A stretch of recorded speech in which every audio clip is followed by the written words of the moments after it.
angels. Hi. Hi. Happy new moon in Cancer. I'm recording this a day early because I am so excited, which is like truly bizarre. Why is it bizarre? Well, because here's why. A couple of days ago, actually, maybe a couple weeks ago, I do this thing where I record videos of myself, on my phone as kind of like this diary, personal, private, funny, honestly, to me. But it's kind of a way of remembering what was going on in life at a given time and kind of what my response to that was. Okay, so the other day I did something that I transgressed one of my principles, which is not to make sweeping judgments about any sign of the zodiac because they're so complex and large, and that's what archetypes do, or any kind of typology does, is it allows us to just like give the details room to breathe, which is really essential if you want to have effective communication in difficult circumstances. So anyway, the other day I said that Cancer, the sign of Cancer, was my least favorite sign in the zodiac. Y'all, clearly I was projecting, and this is always how it goes. I am not kidding you. Every time I make some kind of like absurd statement like that, within just a couple of weeks, like something will happen and I'll be like, oh, I just didn't understand, like whoopsie. And so that's kind of how I'm feeling about this Cancer new moon, is like, whoopsie, sorry y'all. I get it a little bit better, which is also amazing because let's see, so in my birth chart, Cancer is in my 9th house where my lot of fortune is, and I think something else too. Oh, in my south node. See, that's why. It's because I have this or that's why I had this experience a couple weeks ago. It's because I'm feeling a little bit frustrated with the lack of kind of observable, tangible progress toward where I'm headed. And so for me, blaming Cancer is like really the way to go. It's also my mother's sign, her sun sign. And so I think maybe if we want to broaden this to say, blaming my mother is something that I do when things don't go the way that I want them to go, as fast as I want them to go that way. So anyway, all of that is to say, my deepest apologies to the people of Cancer. I was wrong and I take it back, truly. Okay, why am I thinking about this right now? Here is why I'm thinking about this right now. First of all, my my astrologer, who I will call my parasocial astrologer, which means he does not know that we are friends, but we are friends. Adam Ellenboss, he is a Cancer sun. So like, whoa, what a huge statement to say, it's my least favorite zodiac sign. And like, that's actually how I got introduced to astrology, is through a Cancer sun who is a man, which is very interesting too. Because Cancer is the sign of like spirit indwelling the human earth realm, the gate of the gods, I think. And that makes total sense for Adam Ellenboss, I think, because what he's doing with Nightlight Astrology and with his wife, Ashley Ellenboss, too, who is really just seems like a heavenly creature, truly, is so necessary of kind of opening the gates to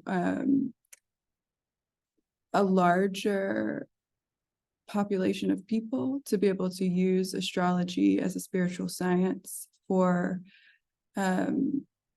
health, wellness, community building, meaning, and purpose in life. And this kind of goes with what I'm trying to talk about today, which is, as a South Node Cancer person in my 9th house of higher learning, philosophy, et cetera, which still in there for the PhD situation, y'all. We might finish in December. Yay. Is, let's see,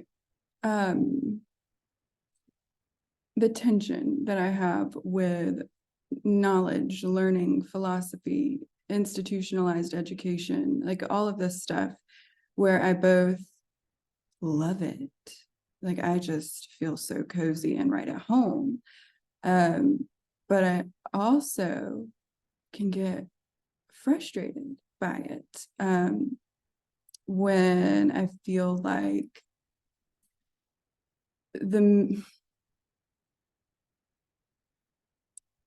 means and the ends are like basically totally dissociated. Like that's how I have experienced this, and it's a personal experience that I'm not projecting onto whole institutions or ways of learning in the world. But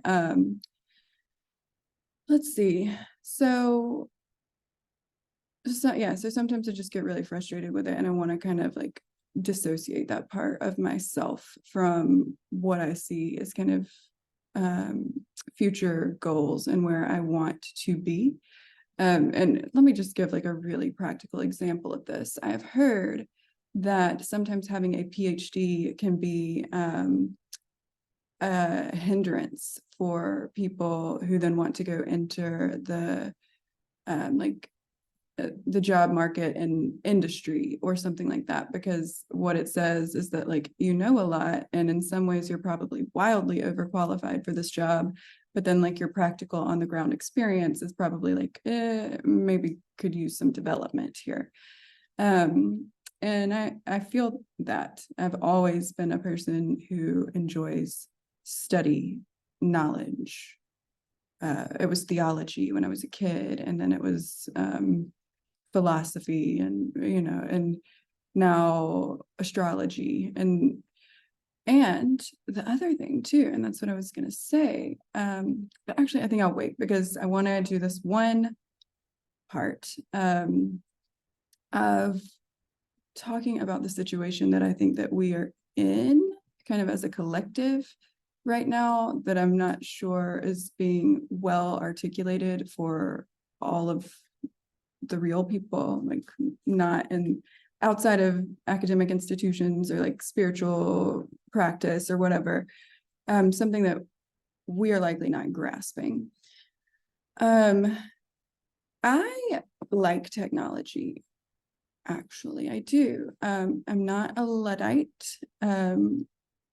I love a new gadget. I like the sleek aesthetics of it. I like that it simplifies some things in my life. That said, it feels like it's gotten a little out of hand when it comes to using technology and metrics derived from technology to determine, to make decisions about human life. Okay. And that doesn't mean it's like hopeless or that we need to get into any conspiracy theory kinds of situations. It just means we need to counterbalance, which I love to do. Love to swing, baby, swing. could get dangerous if you're like not self-aware and, don't have a good therapist or whatever.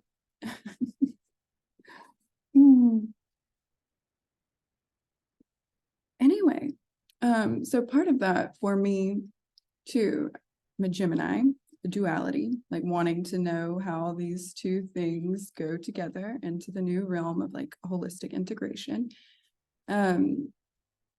Previously in a past life, a past generational life, some of the philosophy that was really and truly kind of,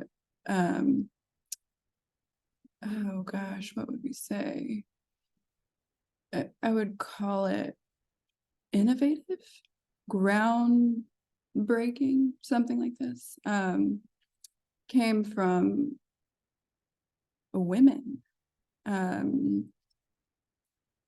Let's see. Oh man, I need to be able to say their names right now, but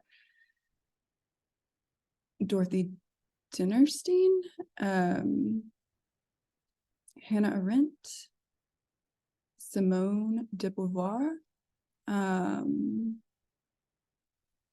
who's the other one?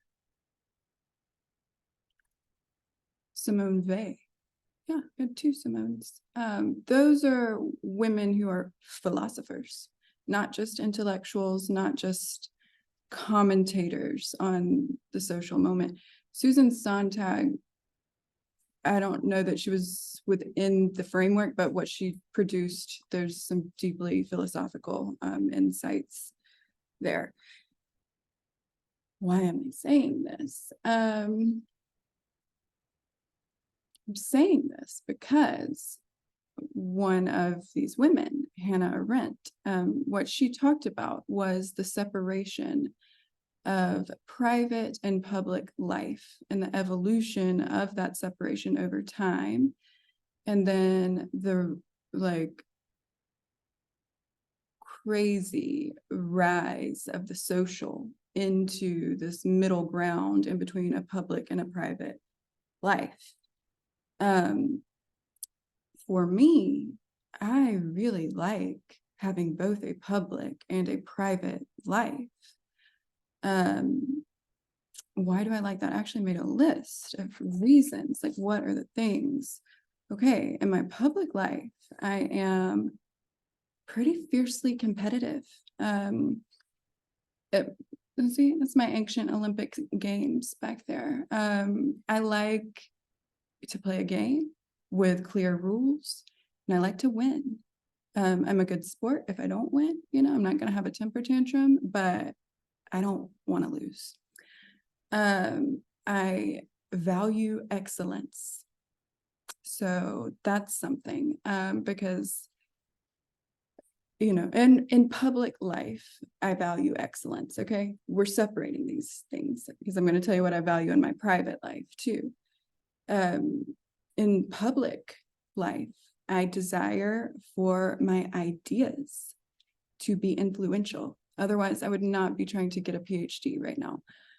In my public life, if you were to encounter me just kind of randomly in a public space, I'm absolutely friendly, but I can also be emotionally distant and kind of difficult to reach or connect with in a way that feels, I don't know, like in a way that's not going to make you feel slightly uncomfortable. Sorry, I'm a whole human.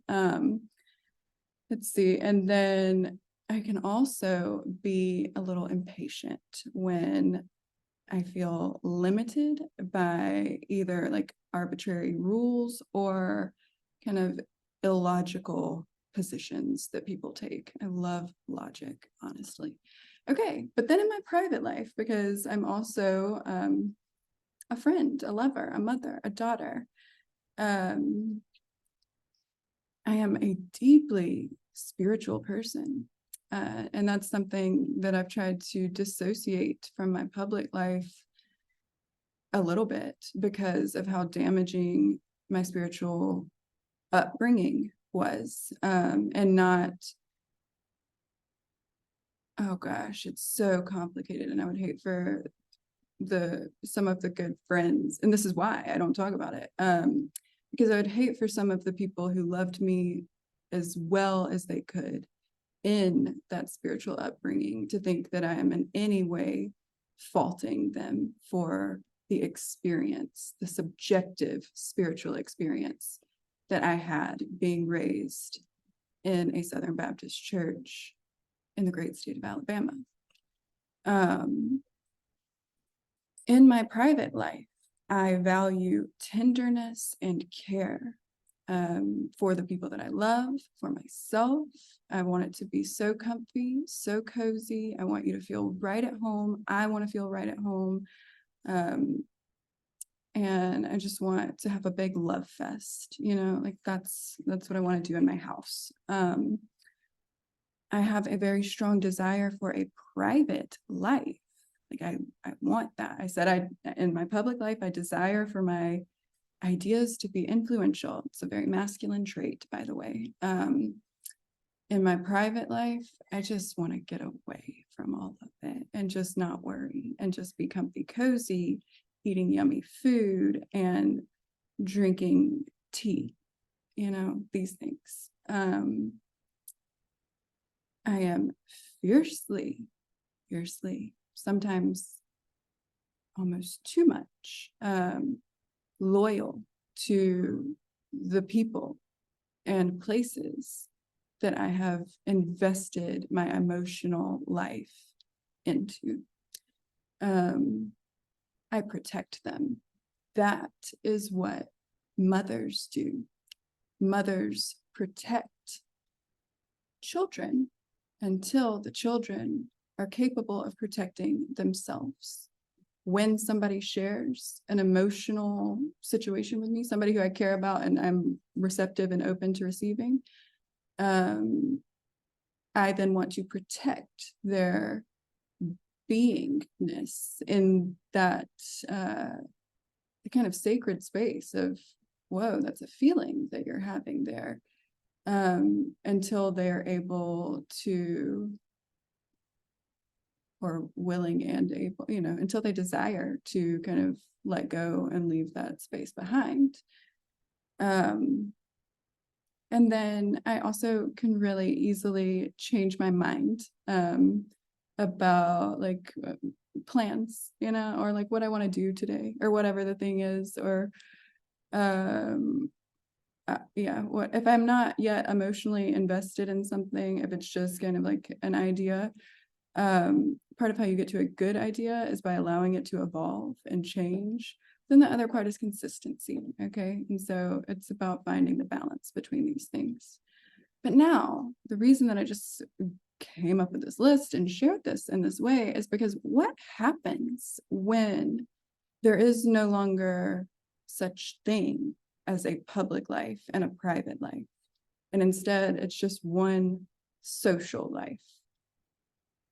Yikes, I am deeply uncomfortable with that scenario, truly. The most uncomfortable. I like the split between my private and my public life. Unfortunately, this guy has made that kind of impossible to maintain. Yikes. So I have to just do it. I have to find a way to integrate these two parts of me and to come fully into a shared world with other people as a social self. It's hard because, like I said, I can be really emotionally distant. It takes a while for me to trust you. And once I get invested, it's like so heavy for me, truly, because I would do anything for you. So I have to like be really selective of who I make those choices. Who, not because it's like, oh, you're not deserving. It's because, honey, I will be so concerned about your well-being for the rest of your whole life. I will never forget about you. I'm not gonna ghost you. I'm not gonna like not respond when you call me for help. I just can't. So I have to be very selective. about who I allow into that place. And in the meantime, of course, I can be polite to everyone. Truly, it's kindness. Like, why not? Grace, grace. Okay, so I'm glad that I'm telling you this. Yeah. Okay, so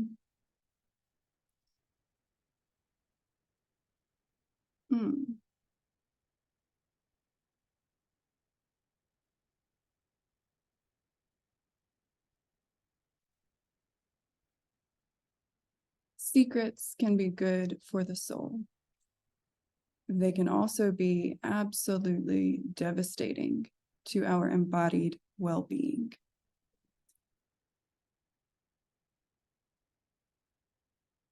It's true.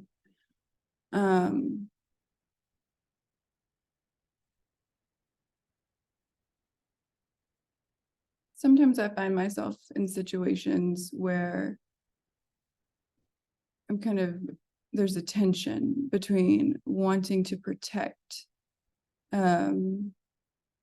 people who I love and care for and wanting to protect myself by keeping the peace, keeping silent, not saying what I really think, not over sharing, not showing my hand, my cards, whatever the thing might be. And so one of those things that I have been kind of keeping a secret about is in the last year or so, I've found myself in the realm of a new, what I am going to name a spiritual ideology, even though the big problem with the term ideology, but for this particular case, I think that's how I want to define it. Please, by all means, my mind is open to being changed. And yes, I'm in this new spiritual ideology, and it is called anthroposophy. And I came to this place through the work of Connor Habib, Against Everyone with Connor Habib. Well, Connor Habib, I gotta tell you that you're not against every single one, because I think I'm on your team too. And so then this is the last thing that I want to do is a little shout out truly to people who do not know me, my parasocial relationships, but that have been absolutely essential to the transformation that my life has undergone in the last, say since honestly 2016, 2017, around that time. So we're about 5 years into this. And the very first person, this is funny too, who kind of helped me to see a path, just a step, actually not a path, honey, it was not a path. It was a step that required a little bit of faith, and I did it. And then it was like Alice in Wonderland. That person is Peter Rollins, a philosopher, pyrotheology, burn the whole place up, just kidding. He's really like kind, I think, and also a funny philosopher, which is like truly hard to find, a real skill and talent. So that would have been the first person circa 2017. I started listening to all of his stuff, doing his courses, like these kinds of things at the same time that I was getting my master's degree. But these things were totally separate because there was my public research and my private spiritual life. And so these were separate things. The next people that I encountered kind of meaningfully in this journey would have been Glennon Doyle and Abby Wambach. I was introduced to Glennon Doyle's work after she was married to Abby. So I didn't know the Momastery, which was her, I think like her launch pad for her career. I read the book Untamed. Yeah, that was it. And then now I listen to her podcast and I just love, oh gosh, I say poor thing.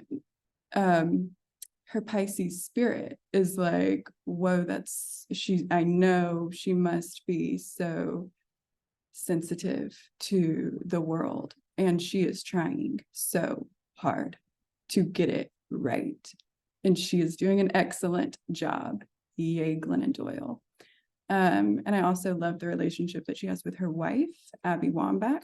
I can just tell that they're like big in love. And the way that Abby protects Glennon's sweet, sensitive spirit is like, there was a tweet one time and it was like, who's the like most masculine, like sexy masculine sports player in the world or something. And somebody's like, Abby Wambach. And this is absolutely true. The Gemini honey, the Capricorn moon. Sorry, you're a public figure. You get what you get. It makes a lot of sense. And I think that she does an excellent job of living in her authentic masculine spirit while also not shying away from the feels, the feminine kind of like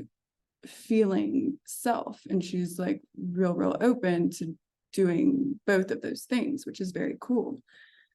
After that, Nicole LaPera, the holistic psychologist. That was when I started to really kind of like realize that nervous system regulation, just so much. And it was that was on Instagram. It's like a very social thing. I also need to add in there Esther Perel, and I think that might have actually been before Glennon and Abby. That could have been Pete Rollins, Esther Perel. And what Esther Perel talks about is the erotic drive toward life as the antidote to death. And eroticism does not mean sex. It means the liveliness of the embodied experience in the world, and the drive toward maintaining it. Like that's what eroticism is. So what drives you? You know, I think for so many people, it used to be, or the stereotype used to be that all men are like, their erotic self is driven by the beauty of a woman or something like that. I would say, unfortunately, like as our public and private lives have collapsed and the social has become everything, I think a lot more men their erotic drive is money, truly. And that's a problem for my honeys, my women honeys who have an erotic drive toward men, because it's no longer like if your erotic drive is for a man whose erotic drive is for money, you gotta mismatch their honeys. And it's a dangerous one. And I think we need to work on that truly. Let the men get it right. Like let them figure that out and, hit us up when you decide that you like women more than money again, like, I don't know, not really my problem. Okay. And then from there, Adam Ellenboss and Ashley Ellenboss. Again, reason that I'm including both of them, although I think only recently has Ashley started to like come onto Nightlight's platform. And then also she has her own Sky House Herbs, which is really cool. But I just love their love and the respect that they have for each other. It's one thing about me. I'm a fangirl for love. Like, I am here to root for you. I'm here to cheer for you. I have great regard for love, great respect for love, honestly. And when I see it, I think it deserves to be celebrated. And so I've really enjoyed that. Then the final two, and I think actually the Trap Witch, oh no, sorry, Tatiana Skrowski's, I should have said your real name first, probably. But the way that I was introduced to her work was through the Trap Witch Instagram. And it's really interesting to me, actually, because she and Connor Habib are both former sex workers. I don't think that they know each other. I don't think these people are in the same network, but they are in my shared network of people who I am cheering for, truly. People who I'm grateful to for putting their work out into the world, for being vulnerable on platforms that do not make it easy to be vulnerable, and for people who do not always make it easy to be vulnerable. But yeah, both Connor Habib and Tatiana Skrowski's, I think that they're doing, and they're both spiritually, just very spiritual people too. How they've shown that you can transition, and you can transition from one way of being in the world to another way of being in the world without having to disown what came before. And that's something too, that this explosion of the social realm in between public and private life, something that I think there's a lot of fear around, like really kind of showing up fully as an authentic self.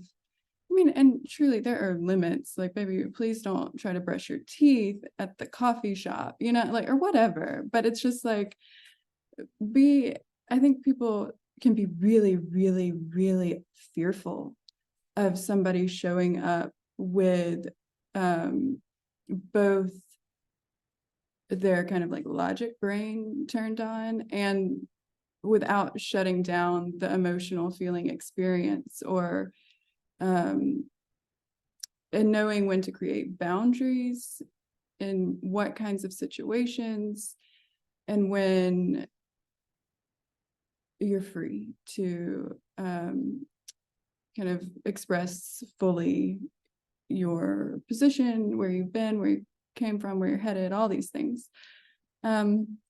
So yeah, this is my Cancer new moon kind of secret disclosure, because I feel like I was kind of at this point where I was thinking, oh, what I really need to do is just like shut it down, like shut down all of the spiritual, emotional, like whatever, all those parts of me, all those South Node parts of me, and get to the other side, break on through to the other side, baby. Thing is, I can't, like, truly, and actually I don't think that that's good for me, and I don't think that's what I want to do. So thanks for understanding, thanks for tuning in. And the last one, oh my gosh, I forgot, one of my favorites is Gabor Mate, The Wisdom of Trauma. Yep. And what he said is, women, honeys, people who suffer from chronic disease, baby, you need an ego. You need to be a little bit more self-centered. You need to stop people pleasing. You need to say no when you want to say no. You need to say yes to your own pleasure. Say yes to your own desire. And, do that without apologizing to anybody. because we must, if we want to live. Babies, I love y'all so much. I'm not dying for you. I'm not a martyr. Sorry. That is your responsibility. I cannot do it for you. But what I can do, I hope, is to show you what it looks like to have a little bit of ego in this social realm that we are all sharing.